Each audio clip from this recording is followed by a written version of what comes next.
ഓം ശ്രീ ഗുരുഭ്യോ നമ. ജ്യോതികമ ചാനലിലേക്ക് ഏവർക്കും സ്വാഗതം. ഇന്ന് ഞാൻ ചർച്ച ചെയ്യുന്നത് വളരെ പ്രധാനപ്പെട്ട ഒരു ഗ്രഹത്തിൻ്റെ രാശിമാറ്റത്തെ പറ്റിയാണ്. അതായത് വ്യാഴഗ്രഹം 2026 ജൂൺ 2 അതിൻ്റെ ഉച്ചരാശിയായ കർക്കിടകം രാശിയിലേക്ക് രാശി മാറുന്നു. ഒക്ടോബർ 31 വരെ ആ വ്യാഴഗ്രഹം കർക്കിടക രാശിയിൽ ഉച്ചരാശിയിൽ ഉണ്ടാകും. അപ്പം വ്യാഴഗ്രഹം അതിൻ്റെ ഉച്ചരാശിയിലേക്ക് രാശി മാറുന്നത് കർക്കിടകക്കൂറുകാർക്കും കർക്കിടക ലഗ്നക്കാർക്കും എന്ത് ഗുണാനുഭവങ്ങൾ ഉണ്ടാക്കും എന്നുള്ളതിനെ പറ്റിയാണ് ഇവിടെ പറയുന്നത്. അതായത് പുണർന്ന നക്ഷത്രത്തിൻ്റെ അവസാന പാദം പൂയം ആയില്യം നക്ഷത്രക്കാർക്കും കർക്കിടക ലഗ്നക്കാർക്കും ആ കർക്കിടക രാശിയിലേക്ക് വ്യാഴത്തിൻ്റെ രാശിമാറ്റം എന്ത് ഇമ്പാക്റ്റ് ഉണ്ടാക്കും എന്നുള്ളതാണ്.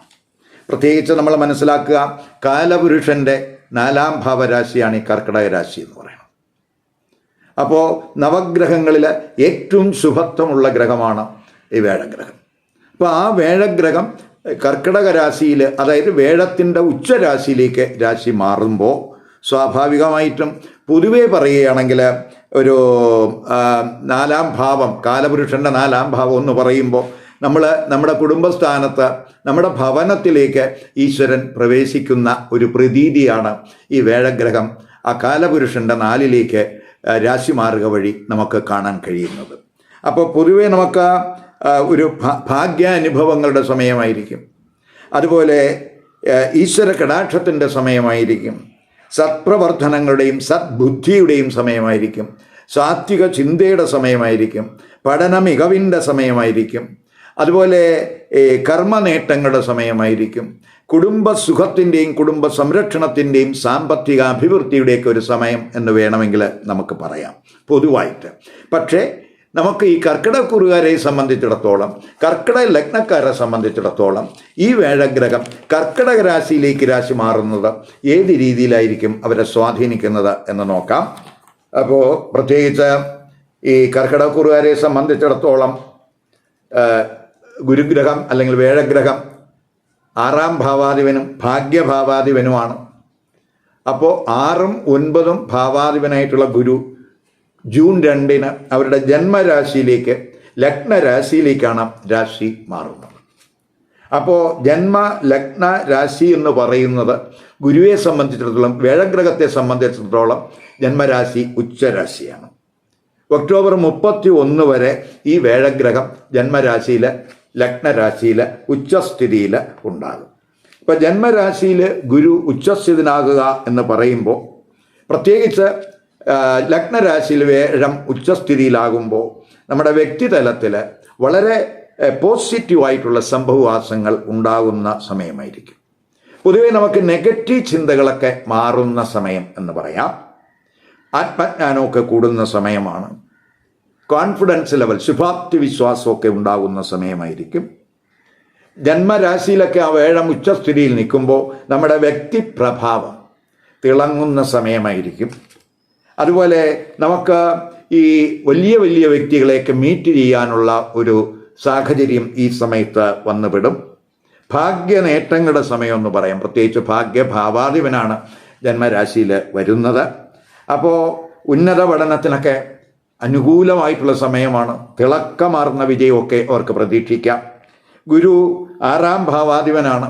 ഈ 6ാം ഭാവാധിപനായ ഗുരു ജന്മരാശിയിൽ വരിക എന്ന് പറയുമ്പോൾ 6ാം ഭാവത്തിൻ്റെ അഷ്ടമസ്ഥാനമാണ് ഈ ജന്മരാശി എന്ന് പറയുന്നത്.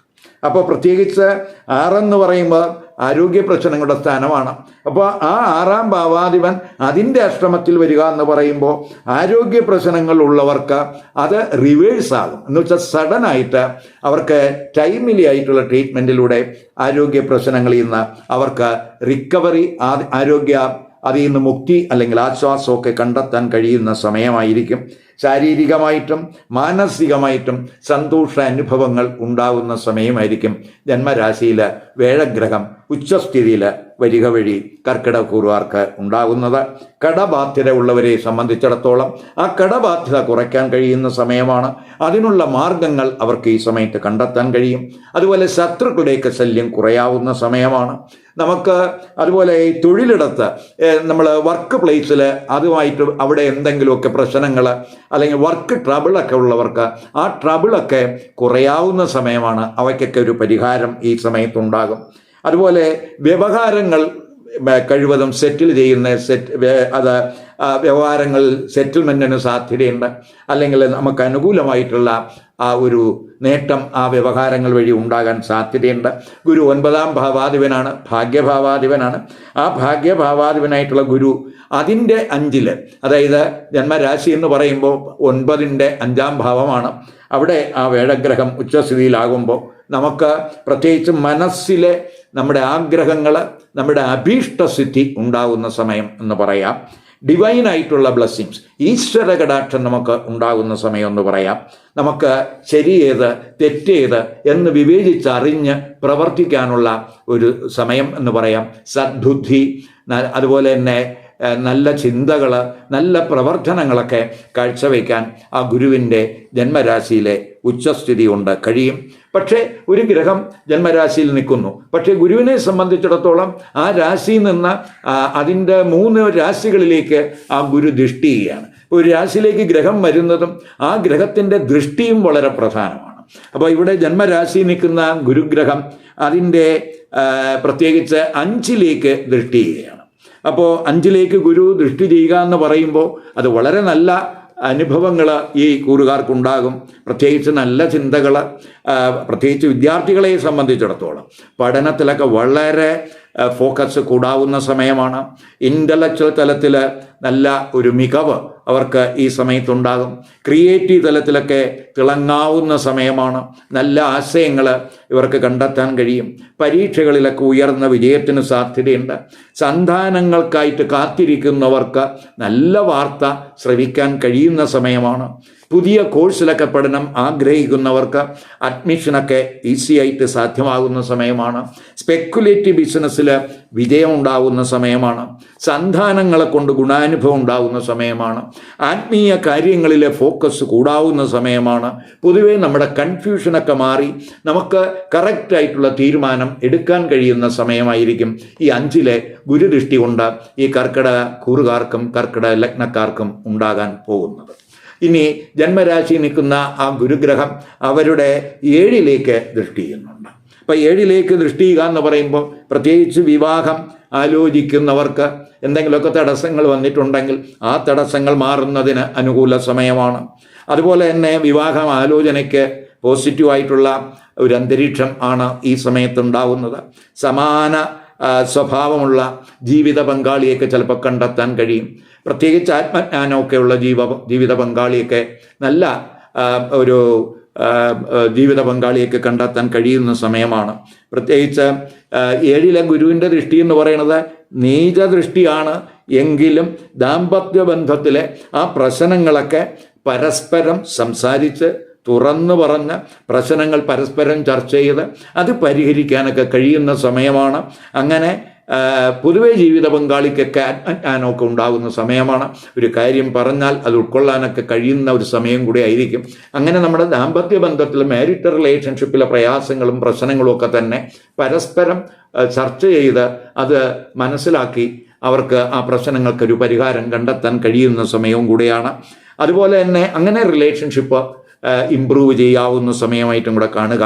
അതുപോലെ ഈ പാർട്ട്ണർഷിപ്പ് ബിസിനസ്സിൽ പാർട്ട്നേഴ്സിനിടയിൽ എന്തെങ്കിലുമൊക്കെ അഭിപ്രായ വ്യത്യാസങ്ങൾ ഉണ്ടെങ്കിൽ ആ അഭിപ്രായ വ്യത്യാസങ്ങളൊക്കെ നമുക്ക് അതും ചർച്ചയിലൂടെ നമുക്ക് പരിഹരിച്ച് ആ പാർട്ട്ണർഷിപ്പൊക്കെ വളരെ മുന്നോട്ട് കൊണ്ടുപോകാൻ കഴിയും. പൊതുവെ നമുക്ക് ഈ തർക്കങ്ങളെയൊക്കെ തന്നെ വളരെ ഡിപ്ലോമാറ്റിക്കായിട്ട് കൈകാര്യം ചെയ്യാൻ കഴിയുന്ന സമയമായിട്ടും കൂടെ മനസ്സിലാക്കുക. പൊതുജനങ്ങളുമായിട്ടുള്ള നമ്മുടെ സമ്പർക്കമൊക്കെ മെച്ചപ്പെടാവുന്ന സമയമാണ്. പൊതുജനങ്ങളുമായിട്ടുള്ള ആ ബന്ധമൊക്കെ അതുവഴിയൊക്കെ നമുക്ക് ഗുണമുണ്ടാകും. പൊതുജനങ്ങളിൽ നിന്നൊക്കെയുള്ള ഒരു പ്രീതി ഒക്കെ നമുക്ക് ഈ സമയത്ത് കൂടുന്നതിന് സാധ്യതയുണ്ട്. ഇനി ഗുരു 9ാം ഭാവാധിപനാണ്. 9-ാം ഭാവാധിപൻ ജന്മരാശിയിൽ ഉച്ചസ്ഥിതിയിലാണ്. അവിടെ നിന്നിട്ട് ആ 9-ാം ഭാവാധിപൻ 9ലേക്ക് തന്നെ നോക്കുന്നു. വളരെ അനുകൂലമായിട്ടുള്ള ഒരു ദൃഷ്ടിയാണ് ആ കർക്കിടക കൂറുകാർക്കും ലഗ്നക്കാർക്കും ആ വേഴഗ്രഹം, അതായത് ഭാഗ്യഭാവാധിപൻ ഭാഗ്യസ്ഥാനത്ത് തന്നെ നോക്കുകയാണ്. അപ്പോൾ ഭാഗ്യ നേട്ടങ്ങളുടെ സമയമായിരിക്കും. ആത്മീയ കാര്യങ്ങളിൽ, ധർമ്മപ്രവർത്തനങ്ങളിലൊക്കെ വളരെ മനസ്സ് അല്ലെങ്കിൽ ശ്രദ്ധ, ഫോക്കസ് കൊടുക്കുന്ന സമയമായിട്ടും കൂടെ കാണുന്നുണ്ട്. പ്രത്യേകിച്ച് ആത്മീയ ഗ്രന്ഥങ്ങൾ വായിക്കുക, ആത്മജ്ഞാനം കൂട്ടുക, ഇതൊക്കെ തന്നെ നമുക്ക് മാനസികമായിട്ട് നമ്മുടെ ആ മാനസിക സംഘർഷങ്ങളൊക്കെ കുറയ്ക്കാനും മനഃശാന്തി ഉണ്ടാകുന്നതിനും അനുകൂലമായിട്ടുള്ള സമയമായിട്ട് കാണുന്നുണ്ട്.